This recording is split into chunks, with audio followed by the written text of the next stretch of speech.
The days of clocking in and out every day and being loyal to a boss who treats you badly are gone. So how to keep the staff happy? Derek went in search of the perfect job. Frank is one of our most valued employees here at Grey White and Associates. For 15 years, he has enthusiastically clocked in on time. His motto, if you're not early, you're late. From 9 to 5 every day, Frank keeps our clients happy. He even punches away at his own reports, making him most popular with the girls in the typing pool. I think when my father started work, there was an expectation that you got a good job in a big company and you stayed there. Well, that's very much a thing of the past, says trendsetter and futurist Graeme Codrington.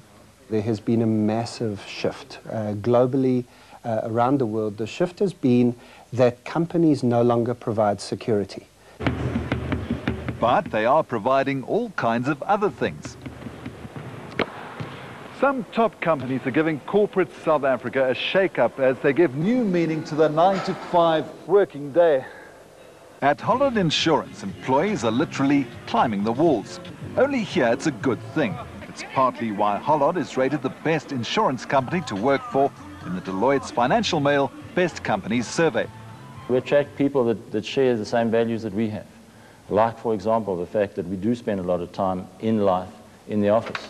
So let's make sure it's a fun place to be. CEO Paolo Cavalieri has invested heavily in his staff's well-being. Benefits include on-site physiotherapists, doctors, nurses, and a fully equipped gym. On Tuesdays and Thursdays, we do bums and tums. Yeah, If they didn't have this facility, would you go to a gym? No. Hitting the gym every day are Hollard heroes Ramon de Clemente and Donovan Ketch. As Olympic rowers going for gold, they need to take a lot of time off work to train. And their biggest supporter, the boss. In the last 6 years, they've won silver and bronze every year without fail, but never gold. So we become very, very choosy now.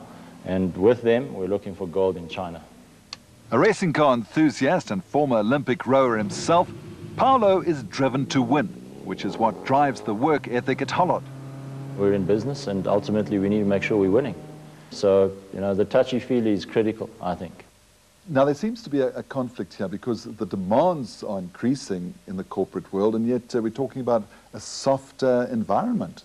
There is a paradox, but the paradox is between talented people who genuinely want to graft hard and work environments that respect the fact that someone who's putting that much effort in needs to be protected. Graeme, who works from home, says it's about work-life balance. I enjoy the fact that he can watch us and he's there. But wife Jane says it's really important to set firm boundaries. He's also quite good at shutting his study door, and the girls are quite good at knowing that if he's on the phone, they pretty much shouldn't disturb him.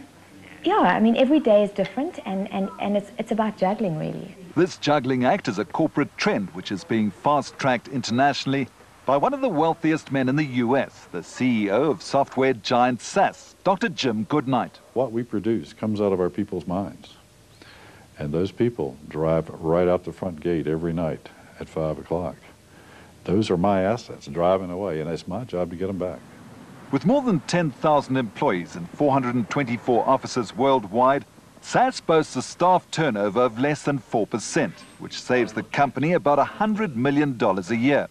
Well, we pay competitive salaries, so you know, we're quite competitive in all the ways that we need to be, but then we also throw in these additional benefits. Massages, gyms, daycare, and 35-hour working weeks are features at most SaaS offices. And we certainly believe that looking after our folks enables them to be closer committed to the goals of our organization. SaaS headquarters in the US boasts Montessori schools for almost 1,000 children, a medical center, basketball courts, swimming pool, hairdressers, and even life skills training. We have about 5 professionals whose job it is to do things like give seminars on how to raise your kids, or what happens when your child goes off to school. One of the biggest things that impacts on people's effectiveness in the workplace is if they get divorced. So doesn't it just make financial sense, if no other sense to a company, to spend some time protecting the marriages of their staff. You mean just from a mercenary point of view? You could argue that it is actually a mercenary thing to be nice, because it's a case of saying, well, hang on, if your teenage kids are going wild, you're going to take your eye off the ball at the office. So actually it's in our best interests to keep your marriage intact, to help you connect with your kids, and to make sure you don't have a heart attack before the age of 55. And some companies bring on the goodies. Strawberry pops in the morning, chocolate croissants, and popcorn. You can't forget about the popcorn. Food, I think food's actually quite a big incentive here. Network BDDO has been voted by their staff as the best advertising agency to work for, which is surprising when you look at their motto. Yeah, the sign as you walk in here has the three things we care about most are the work, and the work.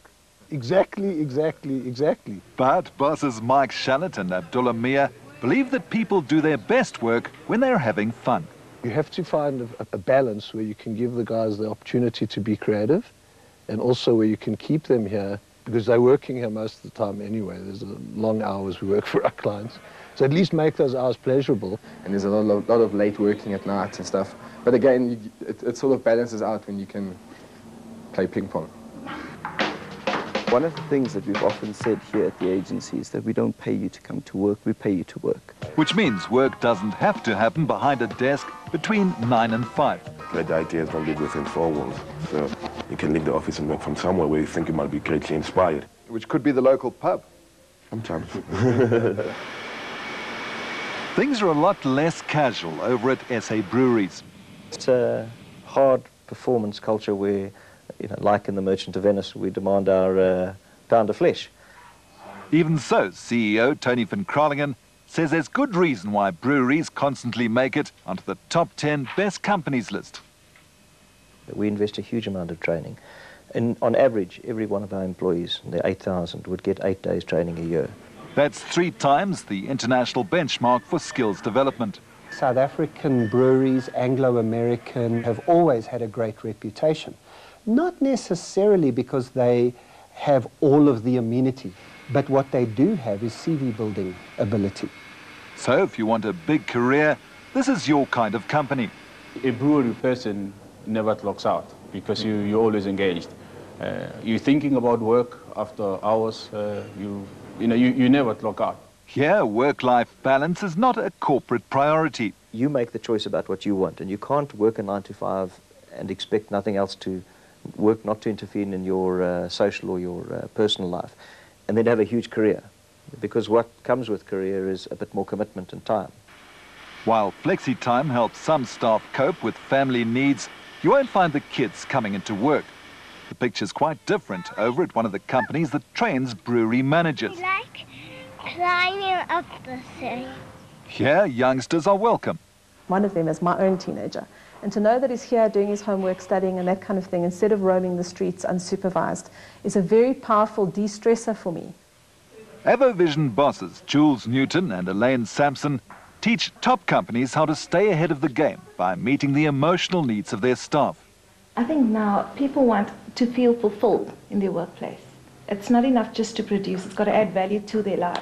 People are looking for, am I being personally developed? Is my manager mentoring and coaching me? Am I being challenged? Can I express my creativity?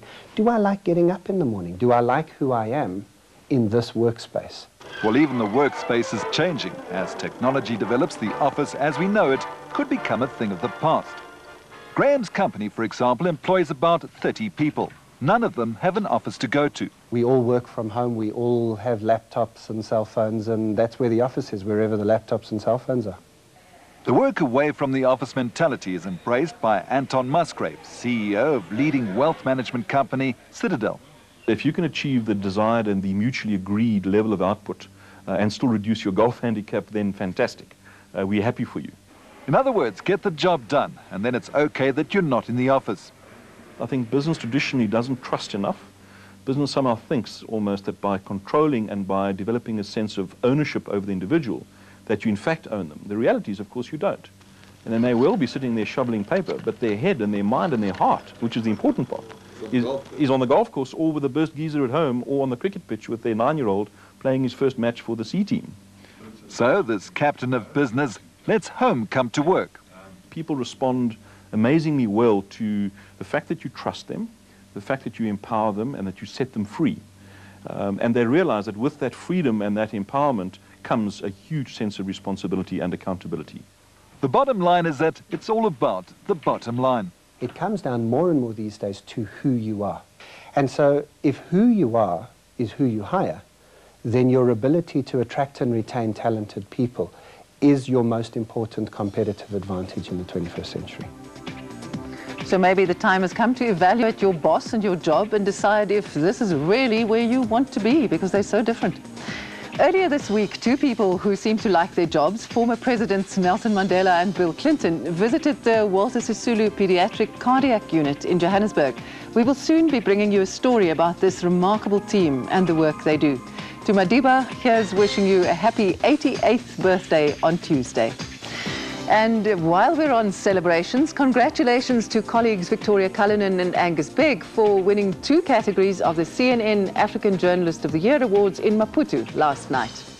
We'll meet again next Sunday, same time, same place. Good night.